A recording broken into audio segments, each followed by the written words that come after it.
साथियों, हमने ये जो वीडियो आप लोग ये डाल रखा है वो इसलिए डाल रखा है क्योंकि हमें कहीं ना कहीं ये मालूम पड़ा कि आप लोगों के मल्टीपल चॉइस क्वेश्चन एग्ज़ाम में आना है। मेरा मानना ये भी है कि मल्टीपल चॉइस क्वेश्चन जो एग्ज़ाम में आना है वो अगर आपने डिस्क्रिप्टिव बहुत कायदे से समझा हुआ है तो मल्टीपल चॉइस क्वेश्चन करने में कहीं भी कोई आपको दिक्कत होने वाली नहीं है। लेकिन फिर भी मैंने कुछ क्वेश्चन अब डालने का प्रयास किया है, मैं आपको उसको समझाता जा रहा हूँ एक एक करके, आप देखते जाइएगा। पहला क्वेश्चन का नेम है आपका choose the Newton nucleophile. Neutral का मतलब होता है इस पर कोई भी पॉजिटिव ना नेगेटिव कोई भी चार्ज लगा हुआ नहीं होता है। न्यूक्लियोफाइल का मतलब होता है वो सभी कंपाउंड जो कि इलेक्ट्रॉन रिच होते हैं, इट मीन्स लुईस बेस की तरह बिहेव करते हैं, उसे न्यूक्लियोफाइल कहते हैं। तो न्यूट्रल न्यूक्लियोफाइल का मतलब हुआ ऐसा सेंट्रल मेटल एटम या ऐसा एटम या आयन जो कि इलेक्ट्रॉन रिच होगा उसे न्यूट्रल न्यूक्लियोफाइल कहेंगे। अगर हम बोरोन को यहाँ पर देखते हैं तो बोरोन नंबर 5 होता है, 2 और 3, इसके आउटर मोस्ट सेल में 3 इलेक्ट्रॉन्स अवेलेबल होंगे। तो एक दूसरा और तीसरे के साथ में कोवलेंट बॉन्ड का फॉर्मेशन कर लेगा और बना देगा हमारा क्या, कोवलेंट बॉन्ड बना देगा। इसके आउटर मोस्ट सेल में अगर आप देखें तो 2 2 4 तो 6 इलेक्ट्रॉन हो जाएंगे। इसका मतलब है कि ये इलेक्ट्रॉन डेफिशिएंट रहेगा। तो ये तो हमारा पक्की बात है कि न्यूक्लियोफाइल नहीं होगा क्योंकि ये इलेक्ट्रॉन डेफिशिएंट है, तो ये न्यूक्लियोफाइल नहीं होगा। अगर हम दूसरे को यहाँ देखते हैं तो यहाँ पर हम देख रहे हैं कि ROH ग्रुप दिया गया है। R में ऑक्सीजन का नंबर होता है 8, 2 और 6 हो जाएगा। इसके आउटर मोस्ट सेल में 1 2 3 4 5 6 इलेक्ट्रॉन होंगे और एक R से यहाँ ये ओवरलैप कर लेगा, यहाँ S से यहाँ पर ओवरलैप कर लेगा। तो 1 2 3 4 5 6 7 8 मतलब इसका ऑक्टेन कंप्लीटली फुलफिल्ड है और इलेक्ट्रिकली कैसा है बताइए, न्यूट्रल है। इसका मतलब है हो ना हो यही होगा, न्यूट्रल न्यूक्लियोफाइल हो जाएगा। अगर हम एल्युमिनियम को देखते हैं तो इसका 13 होता है, 2 और 3 हो जाएगा और 3 से ओवरलैप करेगा तब भी इसका 6 इलेक्ट्रॉन आ जाएंगे। इसका मतलब ये भी हमारा न्यूक्लियोफाइल नहीं होगा और ये भी हमारा न्यूक्लियोफाइल नहीं होगा। ओनली न्यूक्लियोफाइल होगा ROH जो कि जो कैसा है, न्यूट्रल न्यूक्लियोफाइल है। तो इसका सही एग्जाम्पल होगा बी ऑप्शन। अगर हम और आगे बढ़ते हैं तो अगला क्वेश्चन आपके सामने अवेलेबल है। ये क्वेश्चन दिया है inductive effect will be maximum in the following compound. तो इंडक्टिव इफेक्ट सबसे ज़्यादा किसमें होता है, तो ऐसे सभी कंपाउंड जिनमें सिग्मा इलेक्ट्रॉन की शिफ्टिंग होती है या सिग्मा बॉन्ड की शिफ्टिंग होती है वह इंडक्टिव इफेक्ट को शो करते हैं। और अगर वो इलेक्ट्रॉन सेंट्रल एटम की ओर आता है तो प्लस आई इफेक्ट और जाता है तो माइनस इफेक्ट है। तो यहाँ आना जाना कुछ दिया ही नहीं गया है। इसमें केवल हमें करना क्या है, क्या बताना कि इंडक्टिव इफेक्ट इन सब में से अधिक किस्म होगा। तो इसमें देखो आप, पहला कार्बन, ये दूसरा कार्बन है, ये दूसरा कार्बन है, दूसरा कार्बन है, और इसमें पहला दूसरा, ये दूसरा कार्बन, तीसरा कार्बन। तो इसमें तो इंडक्टिव इफेक्ट सबसे कम होगा क्योंकि ये तो चेन बढ़ जाएगी, फील्ड इफेक्ट बढ़ जाएगा इसका। लेकिन अगर हम यहाँ देखें तो ये तीनों एक जैसे लग रहे हैं, तो इन तीनों में से कोई एक ऑप्शन होगा। Cl का एटम नंबर होता है 17, तो 287 हो जाएगा। Br का होगा 35, तो इस तरह से एक सेल और बढ़ जाएगी तो 18 आपका और 7 हो जाएगा। फिर आपका 18 हो जाएगा, 18 और 10 28 और 35 हो जाएगा, है ना। और आई का हो जाएगा तो वो 53 हो जाएगा। तो जैसे जैसे हम आगे बढ़ेंगे वैसे से क्या होगा, नंबर सेस बढ़ जाएंगे, जिससे जो इलेक्ट्रोनेगेटिव नेचर है वो कम होता जा रहा है। इसका Cl जो है वो मोर इलेक्ट्रोनेगेटिव एटम की तरह बिहेव करेगा, और जब मोर इलेक्ट्रोनेगेटिव की तरह बिहेव करेगा तो इसकी जो इलेक्ट्रॉन विड्रॉइंग नेचर होगा वो सबसे ज़्यादा होगा Br और आई की अपेक्षा में। इसका मतलब है कि ये सबसे ज़्यादा माइनस आई इफेक्ट को शो करेगा। इसका अगर इन तीनों में देखेंगे तो क्लोरोएस्टिक एसिड में सबसे ज़्यादा इंडक्टिव इफेक्ट क्या होगा, पॉसिबल होगा। इसका तो ऑप्शन नंबर जो हमारा ए होगा वो ज़्यादा। अब हम लोग तीसरा क्वेश्चन देखेंगे इसमें कि choose the strongest acid among the following. तो इनमें से कौन सा स्ट्रॉन्गेस्ट एसिड होगा। तो हम लोग देखते हैं, अगर फॉर्मिक एसिड के बारे में देखें तो इसका मतलब हुआ कि HC डबल बॉन्ड O और O सिंगल बॉन्ड H को लेंगे। अब अगर इसमें से हमने H को हटा देंगे और यहाँ लगा देंगे हम क्या बेटा, CH3 ग्रुप को लगा देते हैं तो ये हमारा बन जाएगा CH3, C double bond O और O सिंगल बॉन्ड H बन जाएगा। अब जो H था उसकी जगह बस CH3 आ गया, और CH3 ग्रुप जो होता है वो इलेक्ट्रॉन रिलीजिंग ग्रुप होता है, इलेक्ट्रॉन देने वाला ग्रुप होता है। तो प्लस आई इफेक्ट को शो करने लगेगा, और जब प्लस आई इफेक्ट को शो करेगा तो इसके पास में इलेक्ट्रॉन डेंसिटी बढ़ जाएगी, जिससे इसकी H+ आयन को डोनेट करने की जो प्रोबेबिलिटी है वो कम हो जाएगी। अगर इसमें से हम एक Cl को लगा देते हैं और एक H को हटा देते हैं इस एल्काइल ग्रुप में से, तो हमारा बन जाएगा Cl CH2 और C डबल बॉन्ड O और O सिंगल बॉन्ड H बन जाएगा। अब जो Cl ग्रुप होता है वो इलेक्ट्रॉन विड्रॉइंग ग्रुप होता है, इलेक्ट्रॉन लेने वाला ग्रुप होता है, इलेक्ट्रॉन को खींचने वाला ग्रुप होता है। तो ये माइनस आई फैट को शो करेगा। जब माइनस आई फैट को शो करेगा तो ऐसी पोजीशन में इसकी पास इलेक्ट्रॉन डेंसिटी कम हो जाएगी और H प्लस आयन को डोनेट करने की जो प्रोबेबिलिटी है वो बढ़ जाएगी। इसका मतलब फॉर्मिक एसिड से कम होता है एसिटिक एसिड और एसिटिक एसिड से ज़्यादा होता है क्लोरो एसिटिक एसिड, एसिडिक हो जाएगा। अब इसमें अगर हम 2 Cl लगा देते हैं, एक Cl C double CH C double bond O और O सिंगल बॉन्ड H को लगा देते हैं अगर हम, तो एक Cl ये इलेक्ट्रॉन को विड्रॉ करेगा, ये भी इलेक्ट्रॉन को विड्रॉ करेगा, तो दोनों के दोनों माइनस आई फैट को शो करेंगे।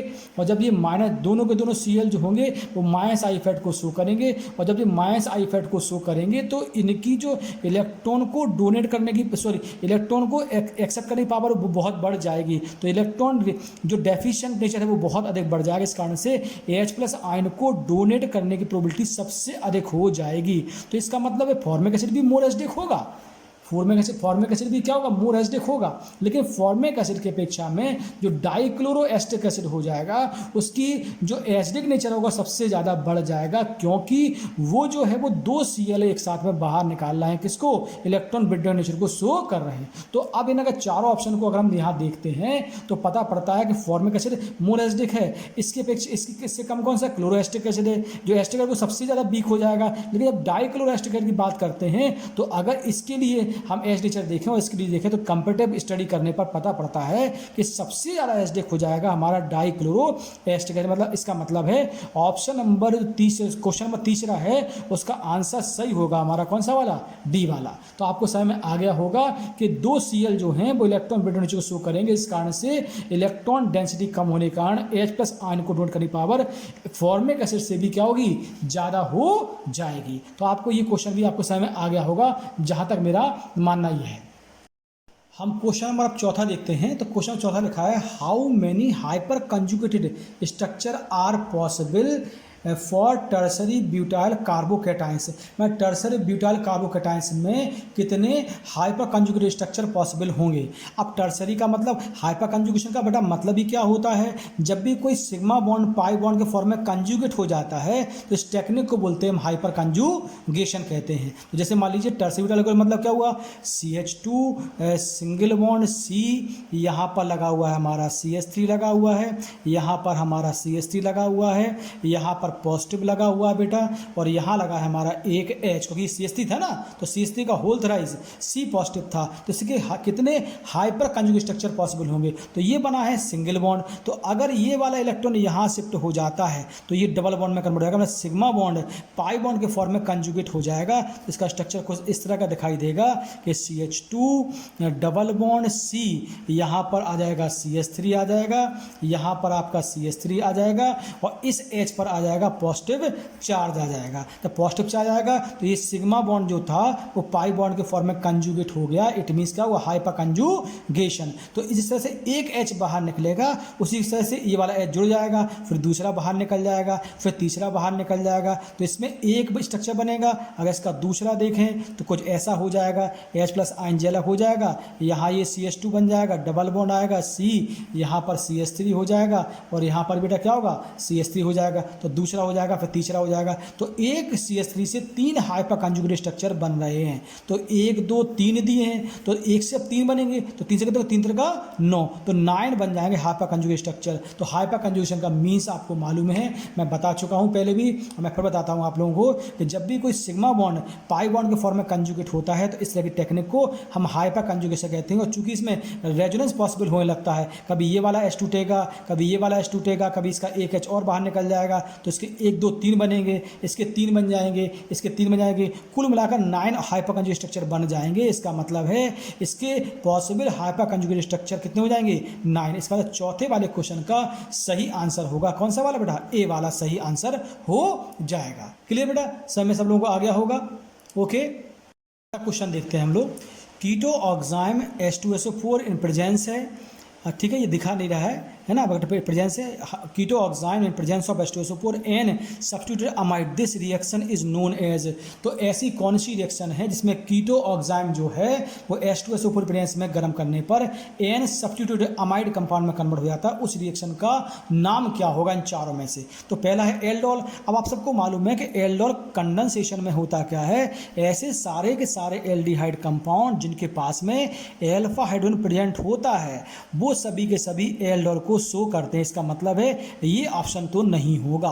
दूसरा ऑप्शन दिया है हॉफमैन। हॉफमैन में क्या होता है, RCONH2 को लेते हैं, इसमें जब Br2 और QH को हम जोड़ देते हैं तो हमारा कंपाउंड बन जाता है क्या, QH को 4QH को उसमें ऐड कर देते हैं तो अमीन कंपाउंड में कन्वर्ट हो जाता है। इसका मतलब ये भी आंसर हमारा सही नहीं है। और डायल्स एल्डरेक्शन को अगर हम देखते हैं तो पता पड़ता है कि जब भी कोई कंपाउंड अनसैचुरेटेड होता है, कैसा होता है, अनसैचुरेटेड होता है, अनसैचुरेटेड होता है तो वो क्या होता है, अनसैचुरेटेड होता है कंपाउंड, तो अनसैचुरेटेड कंपाउंड जब दो ऐड हो जाते हैं आपस में तो ऐसी रिएक्शन का नाम होता है क्या बेटा, डायल्स एल्डर रिएक्शन कहते हैं। तो इसका मतलब है कि एल्डर कंडेंसेशन में हमेशा एल्फा हाइड्रोजन होना चाहिए तब वो एल्डर कंडेंसेशन होगा, और जब भी कोई अमाइड कंपाउंड Br2 और QH रिएक्शन करेगा तो अमीन बन जाएगा। इसका मतलब हॉफमैन ब्रोमाइड रिएक्शन ये वाली भी नहीं होगी। और डायल्स एल्डर रिएक्शन में हम लोग देखते हैं कि जब भी कभी कोई दो अनसैचुरेटेड कंपाउंड आपस में ऐड करके कोई एक साइक्लिक कंपाउंड का फॉर्मेशन कर लेते हैं, जैसे CH double bond CH CH single bond CH2 और फिर CH2 और सिंगल बॉन्ड CH2 का निर्माण कर लेते हैं, तो ऐसी रिएक्शन का डायल्स एल्डर रिएक्शन नाम होता है। इसका मतलब है ये भी इसमें एग्जाम्पल नहीं होगा। तो ना ही एल्डर होगा, ना ही हॉफमैन्स होगा, ना ही डायल्स एल्डर होगा। अब बचा बेकमैन्स। तो बेकमैन्स सही होगा। सर कैसे, मैं बताता हूँ आपको। बेकमैन्स रिएक्शन क्यों होगी ये वाली, क्योंकि इसमें जब भी कभी कोई कीटो ऑक्साइम कंपाउंड, कीटो ऑक्साइम मतलब हुआ हमारा ले लिया हमने जैसे CH3 ले लिया हमने यहाँ पर, और यहाँ पर हमने C2H5 ले लिया, और यहाँ पर C डबल बॉन्ड NOH ले लिया, इसे बोलते हैं कीटो ऑक्साइम। ऑक्साइम ग्रुप मतलब C double bond N single bond OH, इसे बोलते हैं ऑक्साइम कंपाउंड। जब इसे हम H2SO4 की प्रेजेंस में गर्म करेंगे तो ये क्या होगा कि जो CH3 ग्रुप है वो एसिड रहेगा, और जो C2H5 हमारा ग्रुप था वो हटकर यहाँ से शिफ्ट होकर यहाँ पर आ जाएगा NH, और यहाँ बन जाएगा C2H5 बन जाएगा। तो जो हमारा एल्काइल ग्रुप होता है या कोई भी ग्रुप होता है जो मोर रिएक्टिव ग्रुप होता है वो यहाँ से उठकर यहाँ शिफ्ट हो जाता है। ऐसे N alkyl N ethyl acetamide compound या N एल्काइल अमाइड कंपाउंड के बनने की इस टेक्निक को बोलते हैं हम क्या, बेकमैन्स रीअरेंजमेंट रिएक्शन। इसका मतलब है इसका सही आंसर जो मैं बता रहा था वो कौन सा होगा, बेकमैन्स रीअरेंजमेंट रिएक्शन होगा इसका आंसर। तो आपको समझ में आ गया होगा कि ऐसे सभी कंपाउंड कीटो ऑक्साइम होते हैं जब उसे एसिड की प्रेजेंस में हम गर्म करते हैं तो N एल्काइल अमाइड कंपाउंड का फॉर्मेशन करने वाले ऐसे कंपाउंड की रिएक्शन का नाम होता है बेकमैन्स रीअरेंजमेंट रिएक्शन, इसका नाम होता है। तो आपको समझ में आ गया होगा, क्लियर हो गया होगा बेटा। नेक्स्ट क्वेश्चन है बेटा है conversion of an amide to primary amine with one less carbon atom in presence of NaOH and Br2 is known as। तो मैंने अभी बताया आप लोगों को कि जब भी कभी कोई हम अमाइड कंपाउंड को लेते हैं CONH2 ले लेते हैं, इसमें Br2 को हम ऐड कर देते हैं और इसमें 4QH को या NaOH को ले लेते हैं, चलिए NaOH को हम ले लेते हैं, 4NaOH को ले लेते हैं, तो ये जो कंपाउंड होता है वो अमीन कंपाउंड में कन्वर्ट हो जाता है और 2 NaBr बाहर निकल जाएगा और Na2CO3 बाहर निकल जाएगा हमारा कंपाउंड, है ना, और प्लस 2H2O बाहर निकल जाएगा।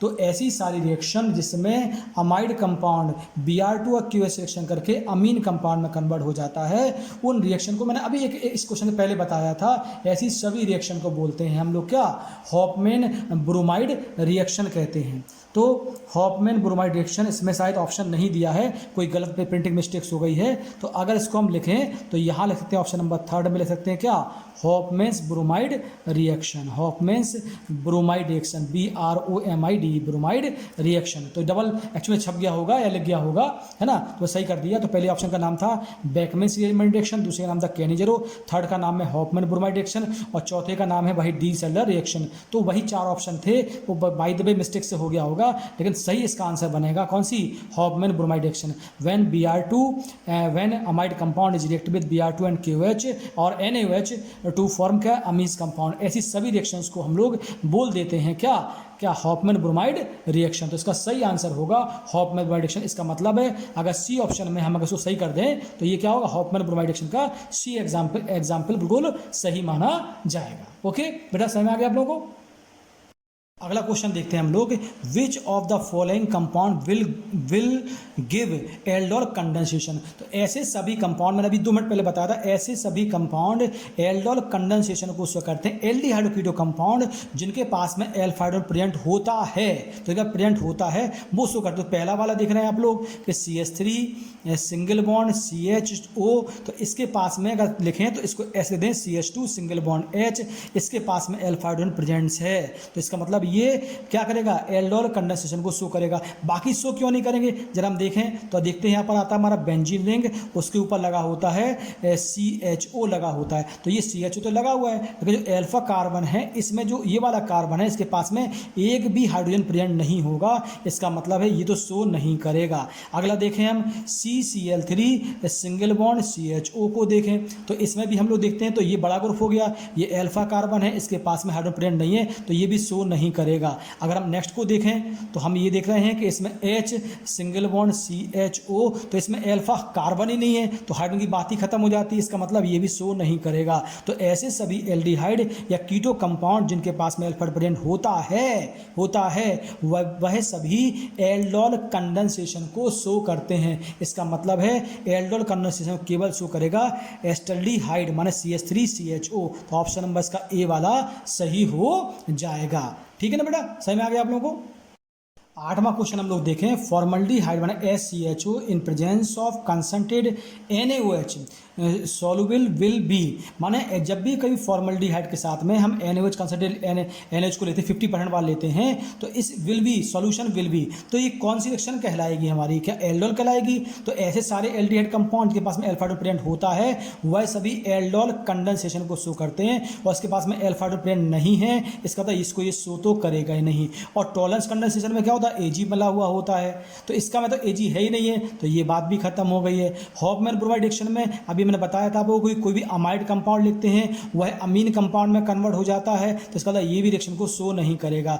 अब केनिजो रिएक्शन बची है, तो जब भी कभी हम एल्डिहाइड कंपाउंड लेते हैं जिनके पास में एल्फा प्रेजेंट नहीं होता है, जैसे बेंजल्डिहाइड और फॉर्मल्डिहाइड के 2 मॉलिक्यूल्स को लेते हैं, इसमें कंसंट्रेटेड NaOH या QH को मिक्स कर देते हैं, तो ये कन्वर्ट हो जाता है एल्कोहल में, और किसमें बेटा, सोडियम और पोटेशियम सॉल्ट में कन्वर्ट हो जाता है। तो ऐसे सभी कंपाउंड केनिजो रिएक्शन को शो करते हैं, जैसे रेडॉक्स रिएक्शन या ऑक्सीजन रिडक्शन रिएक्शन को बोलते हैं, तो चाहे केनिजो रिएक्शन बोलो, चाहे रेडॉक्स रिएक्शन बोलो, चाहे बोलो आपका क्या ऑक्सीजन रिडक्शन रिएक्शन हो, कि इसमें एक का ऑक्सीडेशन हो जाता है और एक का रिडक्शन भी हो जाता है। तो कभी कभी ऐसा क्वेश्चन एग्जाम में आ जाए, एक Cannizzaro reaction is also known as redox reaction से, तो इसका एक नाम और भी होगा, रेडॉक्स रिएक्शन हो जाएगा। तो जब भी कभी फॉर्मल्डिहाइड की रिएक्शन हम NaOH या QH से करेंगे तो एल्कोहल और सोडियम पोटेशियम सॉल्ट का फॉर्मेशन हो जाएगा, और ऐसे सारे एल्डिहाइड कंपाउंड के पास में एल्फा नहीं होगा वह सभी शो करेंगे केनिजो रिएक्शन का। इसका मतलब है इसका सही आंसर ये जो होगा वो सी वाला हो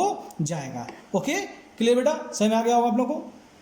अगला क्वेश्चन हम लोग देखते हैं कि the chirality of the compound, मतलब इसमें कौन सा कायरलिटी कौन सी स्टीरियोकेमिस्ट्री को शो कर रहा है, R को शो कर रहा है, S को शो कर रहा है, Z को शो कर रहा है, E को शो कर रहा है। तो आप सभी लोग को मालूम है कि जब भी कभी कार्बन कार्बन के बीच में डबल बॉन्ड लगा हुआ होता है उसमें चारों ग्रुप क्या होते हैं, अलग अलग लगे हुए होते हैं। जैसे मान लो एक यहाँ Cl लगा है, यहाँ Br लगा है, यहाँ I लगा है, यहाँ F लगा हुआ है, और अगर हाई प्रेफरेंस वाले ग्रुप एक तरफ होते हैं, वन साइड्स होते हैं, तो ये जो हो जाता है वो Z कॉन्फ़िगरेशन, अगर एक दूसरे के अपोज में आ जाते हैं तो E कॉन्फ़िगरेशन हो जाता है। तो जब भी कार्बन कार्बन के बीच में डबल बॉन्ड लगा हुआ होता है तो वो सभी कंपाउंड जो होते हैं वो EZ कॉन्फ़िगरेशन को शो करते हैं। अगर सेम ग्रुप वन साइड लगा हुआ है तो Z आ जाएगा, अगर अपोज में लगा हुआ है तो E कॉन्फ़िगरेशन आ जाता है। लेकिन इसमें डबल बॉन्ड लगा, C के बीच डबल बॉन्ड होना चाहिए, तो हम इस वाले में देख रहे हैं तो कोई डबल बॉन्ड लगा ही नहीं है। इसका मतलब है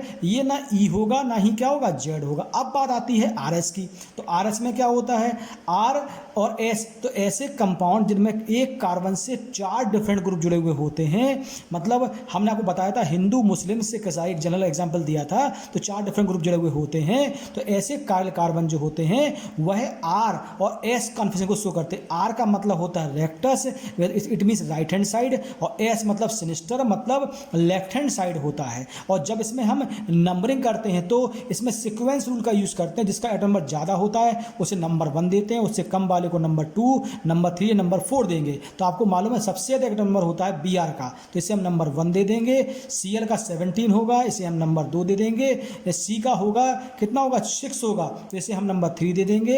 एंड नंबर 4, तो 4 को हम कभी भी काउंटिंग में नहीं लेते, फिर सुन लीजिएगा, बी आर को नंबर 1 दे देंगे, सी एल को नंबर 2 दे देंगे और इसको नंबर 3 देंगे। बाकी 35 होता है, 17 होता है, 6 होता है। तो अगर हम 1 2 3 के ऑर्डर में चलते हैं, अगर हमारा एरो क्लॉकवाइज बनता है तो ऐसे कंपाउंड जो होते हैं वो आर कॉन्फ़िगरेशन को शो करते हैं। इसका मतलब है कि इस कंपाउंड में जो 1 2 3 का ऑर्डर होगा वो क्लॉकवाइज जा रहा है, इसलिए इसका मतलब है ये जो कायरल कार्बन है वो आर कॉन्फ़िगरेशन को क्या करेगा, शो करेगा। ओके बेटा, क्लियर।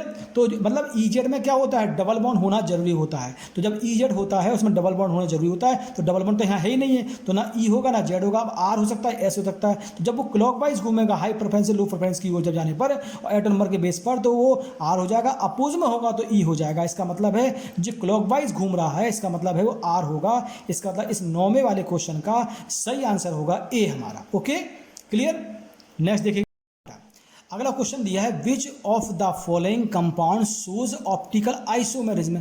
अब ऑप्टिकल आइसोमेरिज्म तो वही शो करते हैं जो भी हमने बताया था हमने आपको कि जब भी किसी 1 कार्बन से 4 डिफरेंट ग्रुप अटैच्ड होते हैं, हिंदू मुस्लिम सिख ईसाई, तो ऐसे कंपाउंड जो होते हैं वो ए, ये बी, ये सी और ये डी, चारों ग्रुप अलग होते हैं। तो ऐसे कायरल कार्बन या किरल कार्बन जो होता है वो ऑप्टिकल एक्टिविटी को क्या करता है, शो करता है। तो अगर हम देखें तो इस वाले में अगर ऑप्शन में देखते हैं तो यहाँ भी CH3 लगा हुआ है, यहाँ भी CH3 लगा है, तो 4 ग्रुप तो अलग होने का संभावना नहीं इसमें, तो ये तो ऑप्शन हमारा हो गई नहीं हमारा। यहाँ देखें तो यहाँ CH2 CH3 लगा हुआ है और यहाँ पर CH3 लगा हुआ है, यहाँ भी CH3 लगा है, तो इसमें 2 ग्रुप फिर सेम हो रहे हैं, तो 4 ग्रुप तो अलग हो ही नहीं पाएंगे। इसका तो एसिमेट्रिक कार्बन पर ये भी बेकार है हमारा।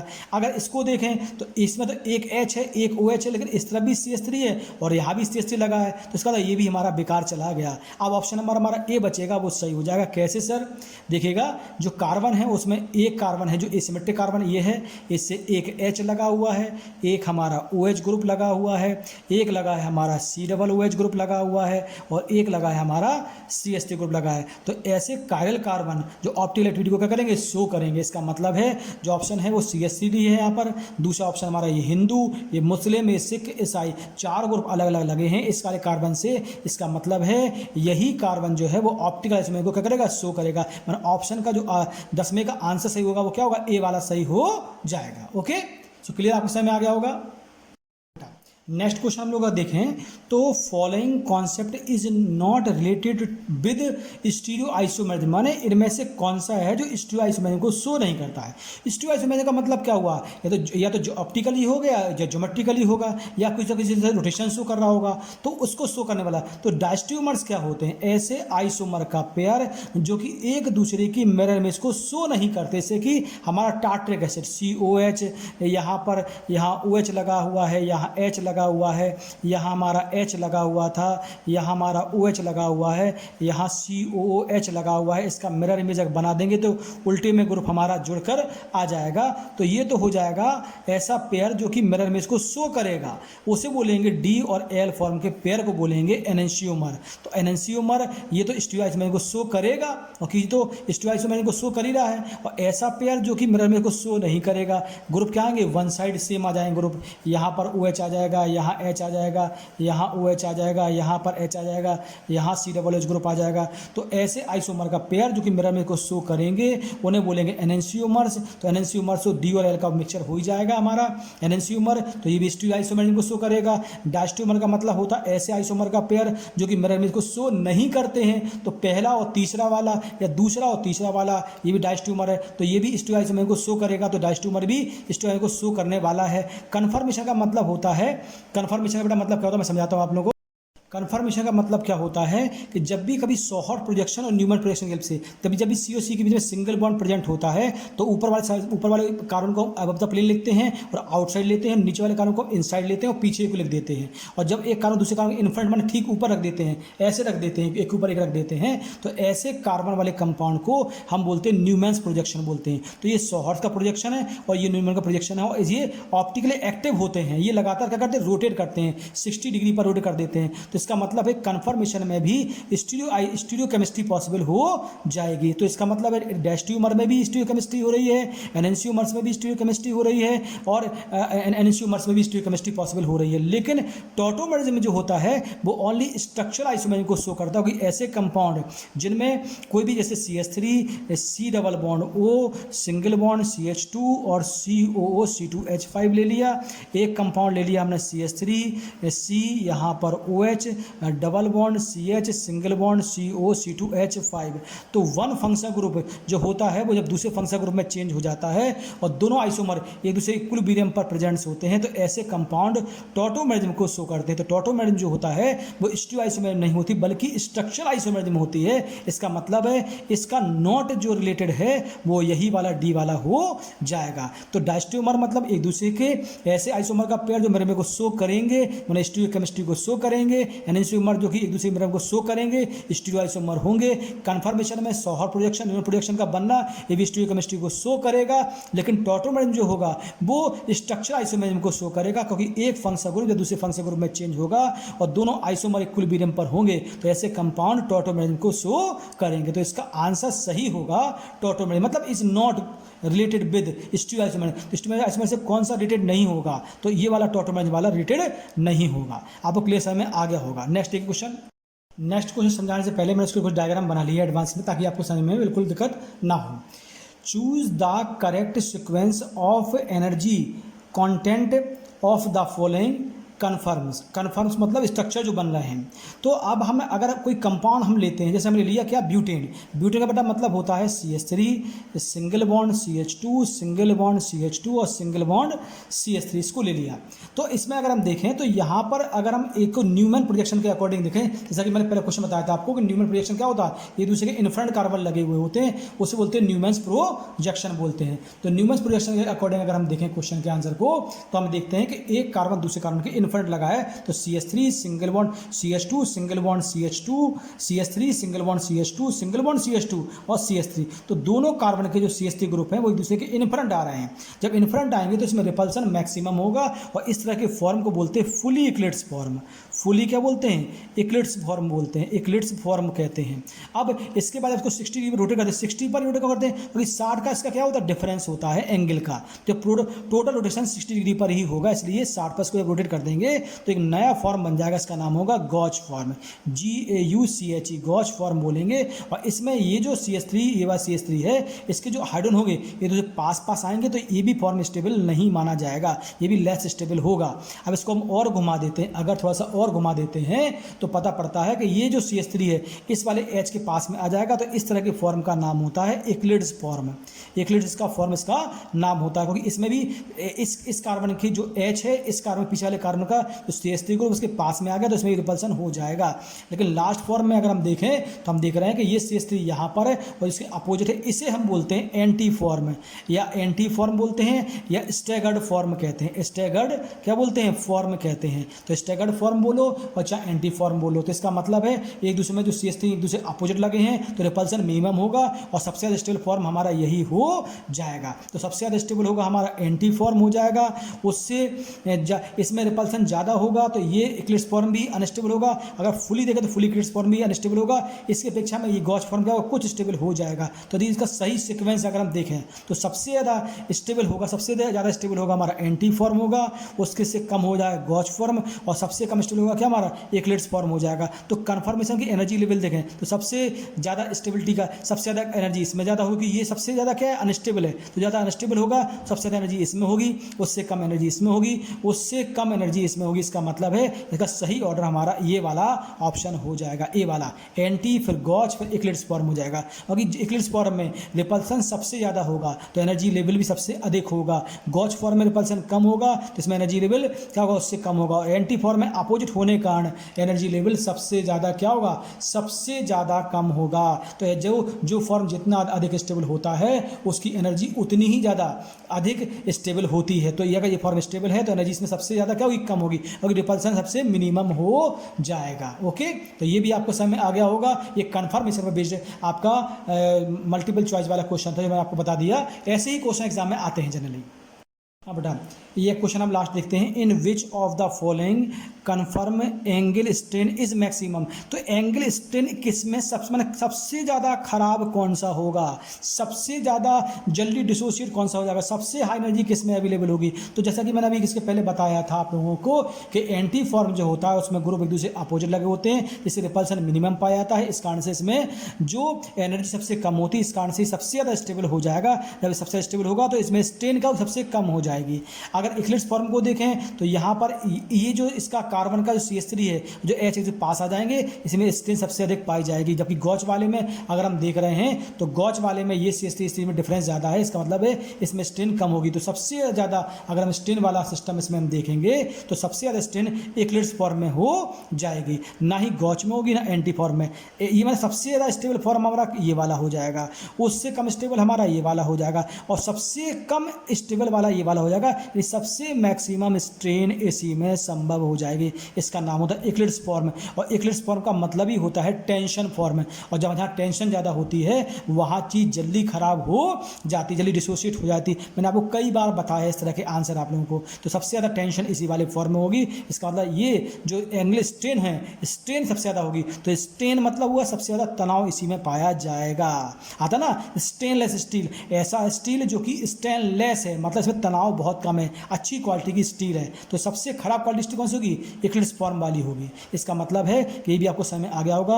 और साथियों, अगर आप लोगों को अच्छा लग रहा है तो प्लीज़ सब्सक्राइब करना मत भूलिएगा, लाइक करना मत भूलिएगा। मैं अगर आपके लाइक सब्सक्राइब अच्छे आते हैं तो मैं ऐसे क्वेश्चन भविष्य में और भी बनाता रहूँगा, मल्टीपल चॉइस क्वेश्चन भी। Thank you very very much. आप सभी लोगों को बहुत बहुत धन्यवाद। Radhe Radhe. Thank you very very very much.